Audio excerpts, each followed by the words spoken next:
Hi, and welcome back to the AI ML Data Science track for DataCon LA 2020. I'm Emily Schoaf, your host, and joining me today is my co-host, Aaron Atea. We will be moderating the chat and Q&A for you during this session. Our speaker, Toby Matias, is a data scientist with a passion for improving data literacy in order to empower her clients to leverage analytic and machine learning models for valuable insights. Toby also founded Data TechCon, which aims to provide data science and consulting education for minorities and women in underrepresented communities. Currently, Toby works as a data and analytics manager for a Fortune 200 healthcare company, where she leads strategic marketing initiatives on the development of AI-powered analytics solutions. Today, Toby will be speaking about applying data science and analytics in marketing. Toby, I'll let you take it from here.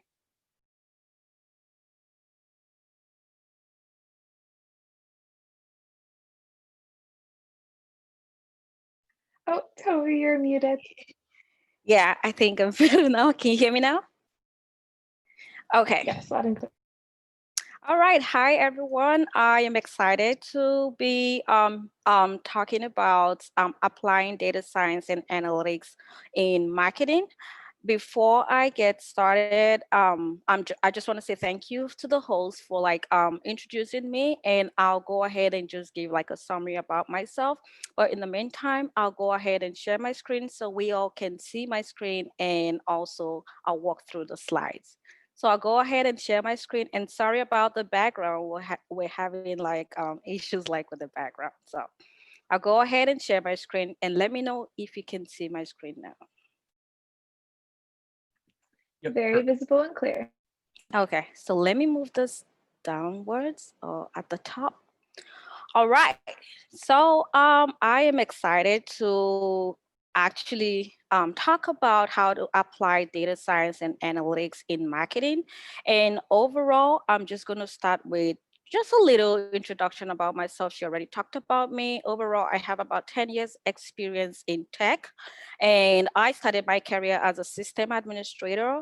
I worked as a web dev, digital marketer, and currently in data science and analytics. So in data science and analytics, I have about 5 years experience, and mainly in applying data science and analytics in marketing. So I've worked in small companies, medium-sized companies, as well as Fortune 500 companies. So I'm kind of well-rounded, coming from the perspective of how the small companies can apply that and how the bigger companies can apply that. I have a bachelor's in computer science and statistics, a master's in computer science and information systems, and I also MIT certified digital analytics professional. So the agenda for today is going to be, we're going to start with the introduction of data science in marketing.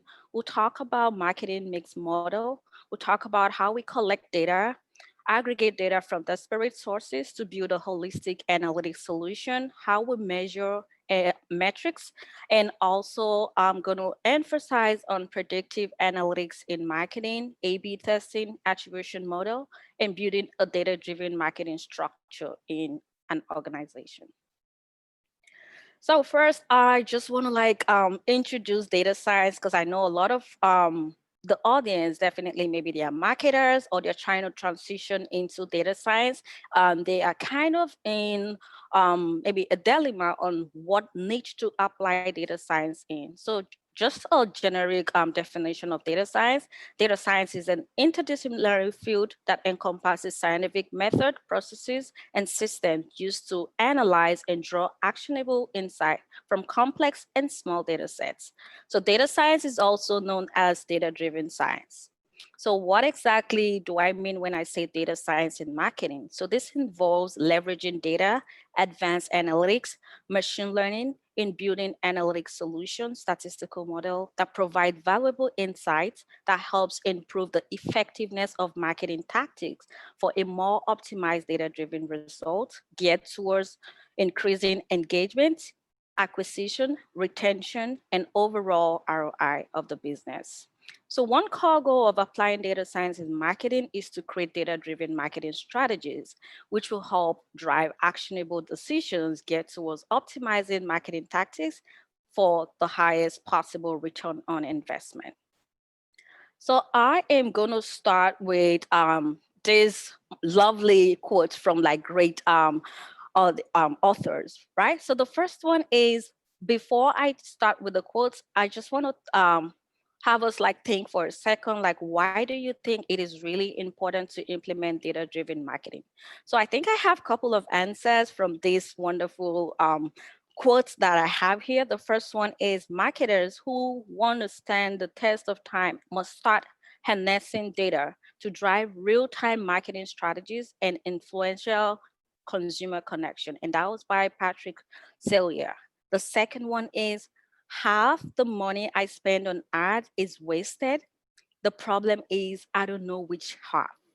And that's by John Wanmaker. And the final one is, data-driven organizations are 23 times likely to acquire customers, 6 times as likely to retain, and 19 times likely to be profitable. And this is by Marketing Global Institute.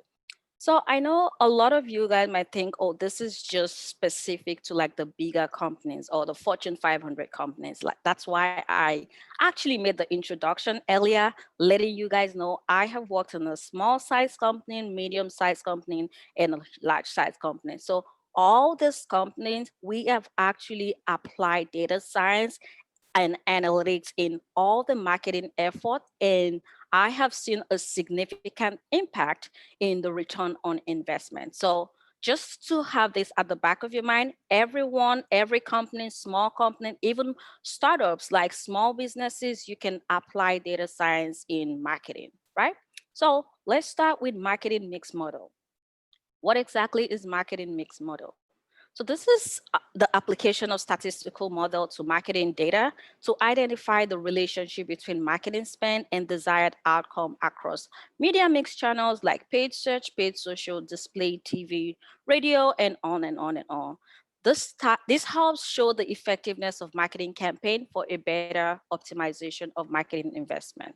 So I currently work at Molina Healthcare, which is a Fortune 500 company, and on average, we spend about $20 million in marketing investment across media mix channel. So we leverage a lot of digital and traditional. And I lead the team of data science and analytics in creating like the marketing mix modeling, A/B testing, attribution model, and all that. So in terms of where I currently work, I think we're using a lot of the mixed media, and I think I can come from various perspectives to show you guys or talk about how you can leverage this stuff to help improve the overall investment. So MMM, which simply means marketing mix model, uses historic data, and ML, which is machine learning algorithm like regression, to identify key influencing drivers towards KPI metrics. Example, how incremental spend will impact KPI. So I can tailor this back to a project I worked in March, sometimes in March, and the goal was to create a predictive model that can help us identify the key drivers that's going to impact if there is an incremental spend in marketing. So they were about to increment the spend in marketing, I think, by more than 5 times the original price, the original budget. But before the implementation or the incremental budget, it was important to actually collect historic data and analyze the data. And that way we can see how the incremental spend can impact the overall KPI. So with KPIs, these are key performance indicator metrics, things like conversion rate, things like click-through rate, things like impression, right? So marketing mix can be improved by testing, collecting data, measuring, analyzing, monitoring, and reporting. So let's see what we have on the next slide. So where exactly do we actually launch this marketing campaign? So when we hear marketing, there's a lot of, we have different types of marketing. We have the digital, we have the traditional. So this slide actually categorized the digital and the traditional, right? And I gave some examples of what we mean by paid search, paid social, affiliate, and it goes on and on and on. Smaller organizations, based on my experience, based on my previous jobs and all, they mostly use paid search and paid social, and that's because of the budget. However, in larger organizations like my current company, we use a lot of like the digital marketing channels like paid search, paid social, affiliate, streaming audio, streaming video, and all. Also goes to the traditional. We use TV, radio, out of home, direct mail, and printing. It is a healthcare company, and the goal for the marketing strategy is to help drive healthcare insurance enrollments, and these are where the investment goes towards. So we want to see the performance in terms of how many enrollment did we generate from Medicare, Medicaid, Marketplace, and it goes on and on and on. So the most important part of marketing mix model is it's going to tell you how efficient each channel is. So sometimes when you extract data or when you just see the performance, for instance, you're trying to track paid search and you can use like Google Analytics or Google Ads to track paid search performance, and you see the performance like, oh, paid search is actually driving more traffic and more leads to the website. However, when you compare that to the TV, we can have a lot of people like actually responding to the TV ads, and that's going to be towards the impression, which is the key metrics for the top of the funnel marketing tactics. That's where TV comes in. So when we want to estimate or calculate the ROI, if we go apple for apple, like for instance, we say we generated maybe over 300 leads from paid search. However, we generated 400 from TV. That's just what was seen. However, that is where the marketing media mix comes in. Like if you have to calculate the ROI, it's going to be how much was, or the ROAS, which is the return on ad spend. It's going to be how much was spent for the campaigns in TV or the traditional channel versus how much was spent in digital. And that's going to give you the full picture. And that's going to let you know, yes, you can be generating a lot of acquisition engagement with TV, but with the main calculation, which is the return on ad spend, you'll always get a better ROI with the digital channels. Okay, so there's another thing that is important in marketing mix, which is the 4 Ps. And with the 4 Ps, that simply means the product, the price, place, and promotion. So the product is always categorized as two things, and this is across all industries. It's either you're selling a physical product or you're selling a service. So your product or the service is categorized under the product. The next thing is price. How competitive are you in terms of pricing, in terms of what your competitors are showing and what you are showing as the price? The third place is the place, and that is essentially what I showed in the previous slide. So these are the places you can launch your marketing campaigns, and they can help you generate or actually achieve the goal of the marketing tactics. The final one is the promotion. Like, what discount are you running at that point? What exactly is the goal of the marketing campaign? So we have key goals of marketing campaign. It's either we're trying to increase brand awareness, it's either we're trying to increase engagement or increase conversion rate or overall increase ROI. So that's revenue, which is definitely going to be the sales of the product. So what exactly is the benefit of marketing mix model? It helps us identify which marketing channel drives the highest return on investment. So that's similar to what I just talked about when I was comparing the leads that was generated from TV to what was generated from paid search. The second one is to help forecast future marketing budget across media mix channels. Identifying key influencing factors that drives engagement and growth, such as channel, medium, geographical location, price, competition, and macroeconomic factors to help optimize marketing spend across all channels based on performance. And the final one is to track and monitor success metrics based on marketing objective. While I was working in a small organization, I noticed a trend, right? So when campaign goes live or when the campaign went live in the past, majority of the times, a lot of them don't start tracking those campaigns as soon as possible. They wait until the end of the campaign before they track the campaign.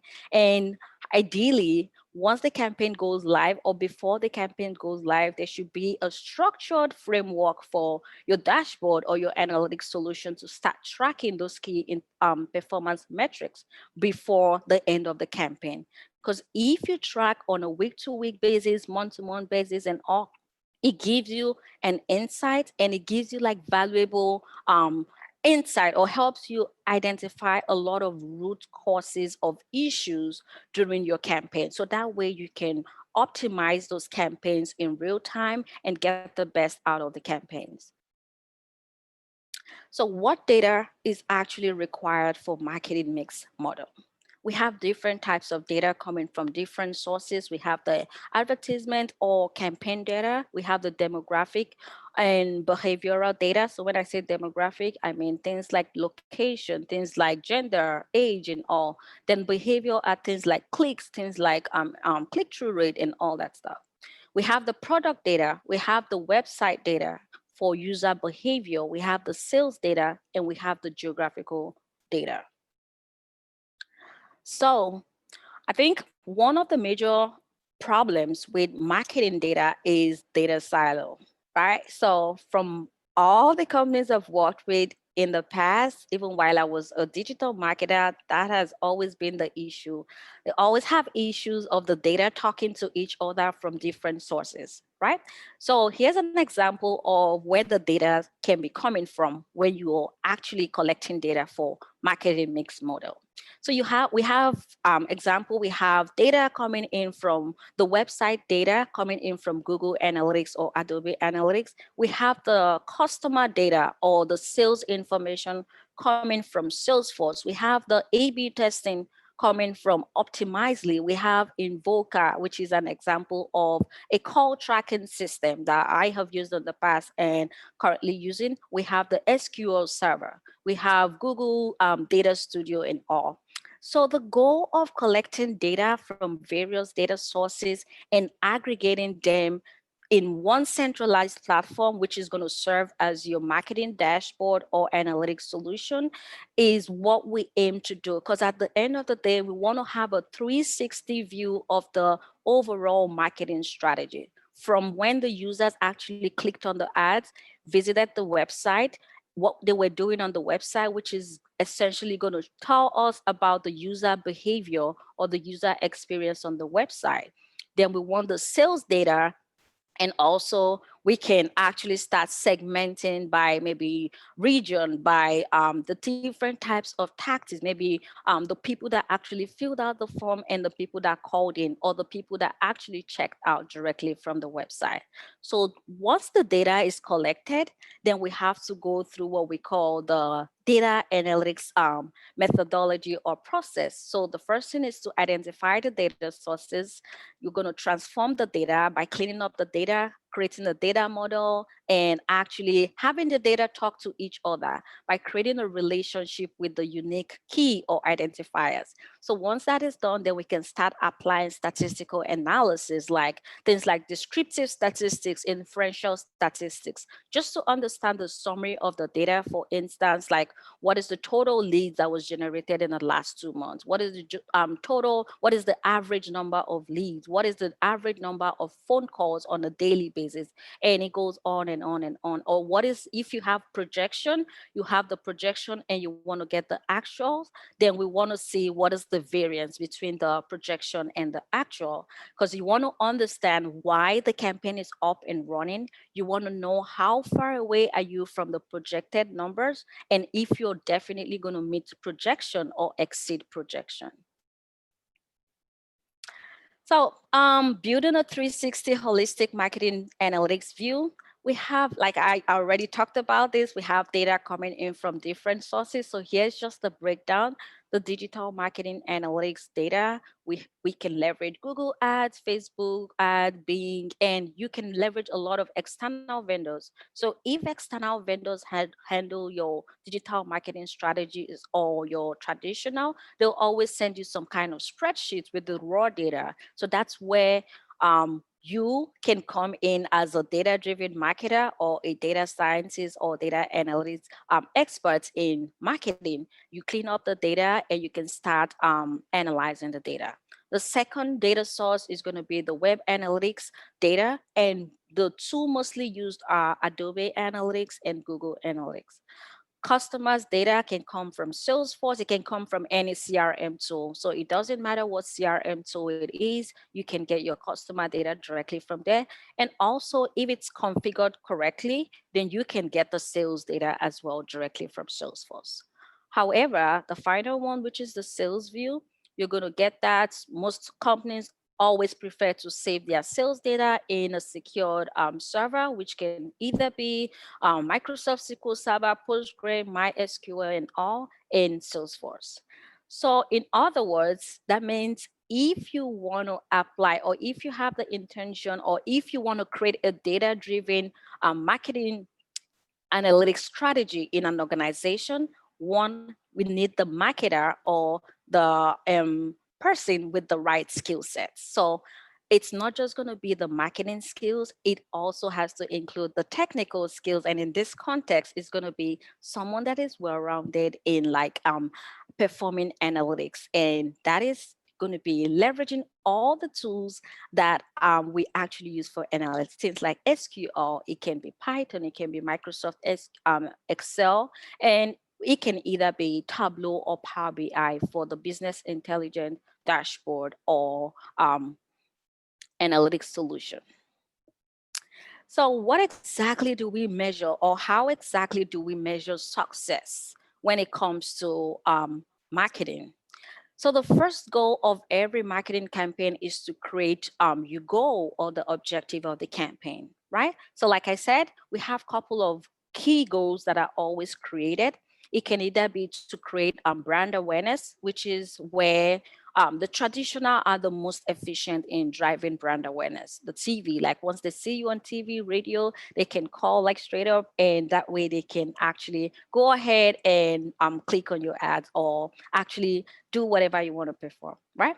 So for awareness, the key metrics or the key performance indicators we track and measure is going to be the reach and the impressions. For interest and engagement, we can track the number of clicks, the number of visits, the click-through rates. For conversion, it can either be directly leads if it's going to be a service as a product, or purchases if it's going to be, a lot of the time it's like e-commerce companies. So you're just going to track or count the total number of purchases. So with that, you can get your revenue, you can get your profit margin, and it goes on and on and on. So we have the key performance indicators and we have metrics. So these are just the ones we prioritize in terms of tracking. For retention, we want to always check the customer lifetime value and the churn rate, because churn rate simply means the rate of attrition. So the rate at which people cancel a service or actually stop buying a product. So what exactly are the benefits of applying data science in marketing, or what are the key benefits for using this? So there are a couple of them. Among all, I created this ones, or I curated this ones because I think it's been effective all through my career. Right, so we have optimizing marketing budget, lead. We can use it in lead scoring. That way we can score the leads that has the highest likelihood of converting into customers, creating predictive models, and that way we can forecast future sales, or we can also forecast like what the return on investment is going to be, return on ad spend, click-through rate, and all that. We can also use that to create advanced audience targeting, right? The audience are the key elements when it comes to campaigns, because these are the people that are definitely going to click on the ads and actually convert into customers. So we also use that to improve overall user experience. That means how users are actually interacting on our website and progressing to the next stage of the funnel. Reduce risks of wasteful spend. I use this a lot because I know how much I have helped my company save in excessive or wasteful ad spend. Experimentation or A/B testing, customer segmentation, building analytics dashboard that has like AI features that can provide real-time insights on the progress of your campaign, and also attribution modeling. So here is just a break or a snip of what the predictive analytics in digital marketing looks like. So The first, we always start with the analysis, and which is always the descriptive analysis, right? So this is always a good way to start by collecting historic data and finding out what has happened in the past. For instance, what was sales in all states, what was sales across all channels, what was state across geographical locations, cities, and all that. So based on the insights you uncovered from your historic data, then you can move to the next stage of building a predictive model, which is definitely going to talk about or give you insight on what will happen in the future. And this is seen across all industries based on my experience. Once it gets towards the end of the year, they are all working on forecasting what sales is going to be the next year, or what the budget is going to be the next year. So that's where the predictive model comes in. And I've worked on a lot of predictive model in marketing. I have forecasted clicks, click-through rates, return on ad spend, and using Python, R, and all that stuff. The next one is monitoring. Monitoring is underestimated, but it is like one of the most important facts. I cannot stress how much I have helped the company save a lot of money or identify broken issues that has to do with like integration. For instance, I remember the one I recently discovered. It was actually There was actually a system integration issue between Salesforce and Google Analytics. That means the leads were coming in, however, the sales team weren't seeing it. And it was because I collected the data and I started analyzing. That was why I uncovered that insight. So for instance, you have to spend 500K in marketing and it was supposed to run for 1 month. If you don't start collecting data or monitoring the data and the campaign ends in 1 month, let's go back to the instance I gave. For instance, we're supposed to spend 500K for that marketing campaign, and I didn't start tracking in real time and monitoring it. We're going to spend all the total amount, which is 500K, and we are going to see the leads. However, we're not going to see the conversion because there was a broken system between Salesforce. So the data wasn't talking and the sales team weren't seeing the leads coming in. So no call was going through the leads. And at the end of the 500K, everything would have been wasted. So that is why it's very important to monitor and track why you are actually running campaigns and all. The final one is the reporting, which is very important. So that's where we talk about the methodology that was used, the insights, the key insights that we think that can help make improvement. Then we give recommendation based on the insight and also the optimization strategies. And over the years, I have seen all this help improve the overall impact of marketing campaign across media mix channels. Sorry. So couple of other things we can use for when we want to build like predictive models. We can build predictive model to forecast customer behavior, audience and customer targeting, customer segmentation, estimate customer lifetime value. So I have a case study. I'm just going to talk about this briefly, how you can create a predictive model in marketing, right? First, it's very essential to understand the business objective, like what exactly are you creating a model for? So a lot of I think couple of people don't understand, like not all data science or data analytics projects actually needs a machine learning model. Some of them can be solved real time with just a simple descriptive analytics on the data set, right? So in this case, let's say the case study for this company, the business goal is to leverage historic data from Google and Facebook ads to build a predictive model to forecast return on ad spend. So the first thing we're going to do as the data-driven marketer is to identify the data sources which are already covered, extract the data, transform, and we're going to load the data from all the data sources we're getting that into Python. So we're just going to assume we're using Python to create this predictive model. The next thing is going to be the EDA, which is the exploratory data analysis. So here's where we're going to cleanse the data, remove any columns that we don't need for the data, apply descriptive statistics, remove duplicates, treat missing values, if any, convert categorical variable to numeric variable because that's the only variable the machine learning algorithm understand. Then remove unwanted wanted columns, rename the columns if we have to do that. And once that is done, the next stage is feature engineering. So this is where your domain expertise comes in. This is where we create new features that don't exist in the data. For instance, you have the data that only says click, spend, impression. You have to start calculating what we call the click-through rate yourself, the cost per lead, the return on in ad spend. So once you're done with the feature engineering, then you start building a machine learning model. And this is where the first stage is to identify what exactly is the predictor and the input factors. That means, what exactly are we trying to predict? Are we trying to predict maybe return on ad spend, or we're trying to predict clicks? So if we're trying to predict any one of them, that's what is going to be our independent variable. So once that is done, the next stage is to split the data into the train and test. And based on research and experience, it's a 6-80-20 split or 70-30 splits. Then the next stage is to train your model. So that's where we introduce the type of algorithm we want to use. It can be logistic regression, it can be random forest and all.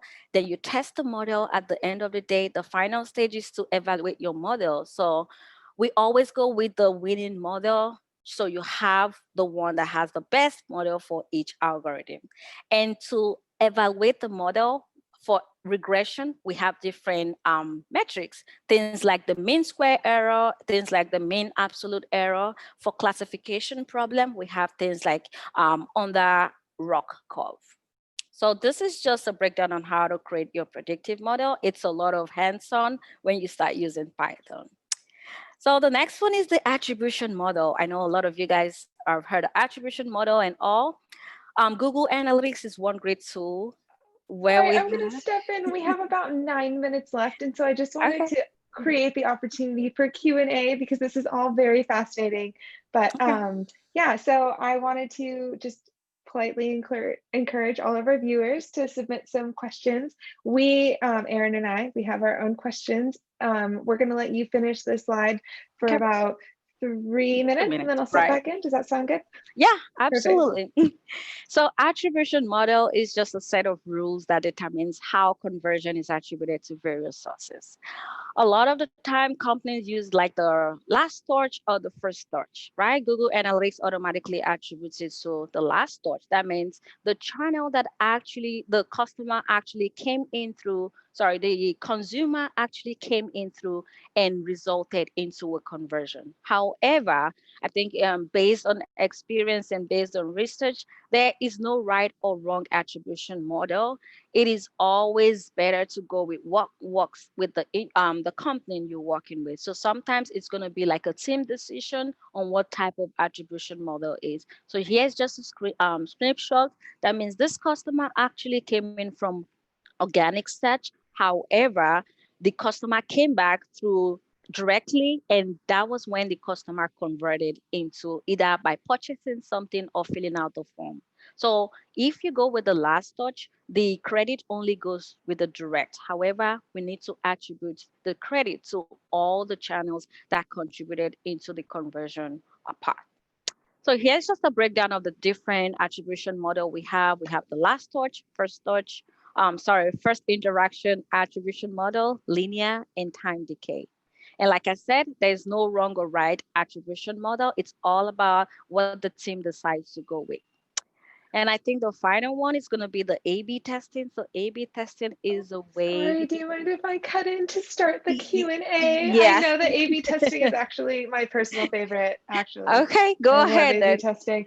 But Yeah. I have a quick question to start us off. Kind of circling back to something you touched on earlier in your presentation. How do you mitigate the conversation around executive marketing expectations of what they would like to see, especially in like the C-suite, and the limitations of the data that you have available for a specific question or marketing purpose, and then as well as the respective predictive model options? Okay, so I'm gonna start with the first one when it comes to like the executives, like the type of data they want to see, right? So we have different categories when we start building the analytic solutions or the dashboard.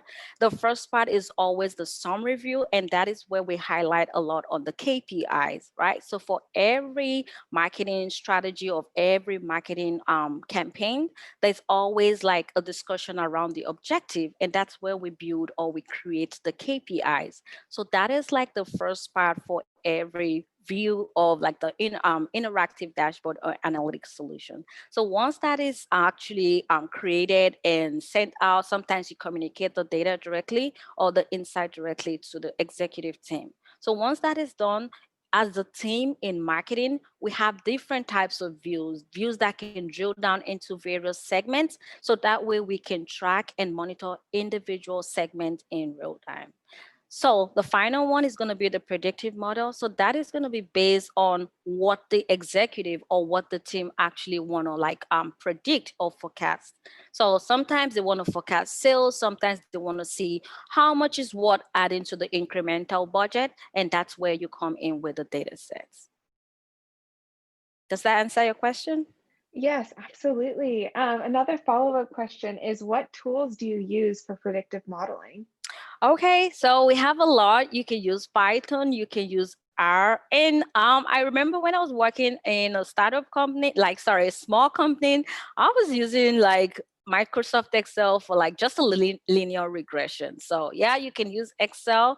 I think the good part is you can always work with whatever tool you actually have at that point. However, because the goal is every time you switch your job or move into a different company, they use different tools. So, but the good part is we have a lot of tools that can do this stuff. You can do it in Power BI, Tableau. So we have a lot of tools like that. Yeah. But I use Python, and I also work a lot with Power BI. Very cool. Let's see. I don't have any more questions at this time. We have about 4 minutes left. Are there any final comments that you would like to start making? Would you like to finish your A/B testing section? Just the closing statements, more or Yeah, less. I think I can just give the closing statement. I mean, I have the A/B testing slide up here, so I think everyone can see what exactly it means, but it has a lot of statistical value to like the overall element of the website. So yeah, my final thought or my final statement is going to be when it comes to applying data science and analytics in marketing, it doesn't matter the size of the organization. You can apply that in a small size, medium size, and large size company. And the good part with this is, especially with the tools, a lot of people feel once you talk about data science, then that means you have to like spend so much money to like for like all the tools and all that. No. Google Analytics is a free tool created by Google, been using for years, and a lot of companies use that. Python, R, these are free open source tools that we use for predictive model, we use for exploratory data analysis and all. So we have a lot of free tools. Even when we talk about the SQL server, we have a lot of free open source servers like Postgre, we have MySQL. So it doesn't have to be about money. You can actually start applying data science and analytics in your marketing effort, even if you have a small size company, a large company, a one-person company. I used to have a one-person e-commerce company, and I apply that a lot, and it has really helped me in like improving the overall user experience and also improving the overall conversion rate. Yeah, I think that's all I have. Perfect. And then we actually have some final questions from some viewers asking if your slide deck will be available to view later. Yes, Um, it's gonna be available to view later, and definitely you're gonna see like the impact on this is just an overview of how the user experience works with A/B testing from Google Analytics. Just to wrap this up, this is something like customers that added items to the carts and how many of them actually proceeded to checkout. 14%. So what do you think you're going to do as a marketer? That's where your A/B testing comes in. You want to start identifying the root cause of why we have the small percentage of people proceeding and checking out to the billing and shipping. So that's where A/B testing comes in. So yeah, the slide has like the case study, how we can leverage A/B testing. So yeah, it's going to be available for everyone. I'm sorry the time is short, so we're just going to cut it. Perfect. Thank you so much for your talk. It was wonderful, very informative. And then to all of our viewers, the slides will be available. We're also recording the session, so you can probably view this later. Thank you for joining us, and thank you for coming to DataCon and speaking, Toby, about your wonderful experience. It Thank was you, really guys. informative. All right, thank you guys. It was nice having you. Bye. Bye.